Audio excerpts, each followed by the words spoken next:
Hi guys, మనం success కావడానికి ఒక మెయిన్ పాయింట్ మనం చూద్దామండి. సాధారణంగా సక్సెస్ కావాలంటే మన తోటి ఫ్రెండ్స్ కావచ్చు, మరియు మన పైన వారు కావచ్చు, మనము వాళ్ళ మాట వింటాం. అయితే ఇక్కడ నేను చెప్పేది ఏంటంటే, మనకన్నా తక్కువ స్థాయి మరియు మనకన్నా తక్కువ స్టేజ్ లెవెల్ ఉన్న వాళ్ళలో సైతం కూడా వాళ్ళలో ఒక్కొక్కసారి ఒక బెస్ట్ లెవెల్, బెస్ట్ అడ్వైస్ అవసరమై ఉంటుంది. అది వాళ్ళ దగ్గర ఉన్నప్పుడు అది మీరు వినండి. వినడం ద్వారా దానిని విని దాన్ని ప్రాక్టికల్గా థింక్ చేయండి, అది రైటా కాదా అని. ఇక్కడ విషయం ఏంటంటే, మనకన్నా చిన్నవారు చెప్పే అడ్వైజు వినడం ద్వారా సక్సెస్కి అతి దగ్గరలో ఉంటాం. అది నా జీవితంలో జరిగింది.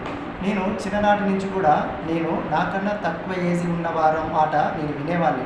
విని దానిలో ఎంత సత్యం ఉంది అని గ్రహించడం మాత్రమే కాదు, కానీ ప్రాక్టికల్గా ఆలోచన చేసి మంచి ప్రణాళిక కలిగి మంచి ఎంపికతో నేను సక్సెస్ అయ్యాను. కాబట్టి మీకు తెలియజేయాల్సింది ఏమిటంటే, ప్రతివారు నిర్లక్ష్యం చేయకండి. ప్రతివారు special. You should be special ever and forever, anyone. So please ఈ యొక్క టిప్ని ఉపయోగించుకోండి, అభివృద్ధి చెందండి, డెవలప్ కండి. Thank you very much.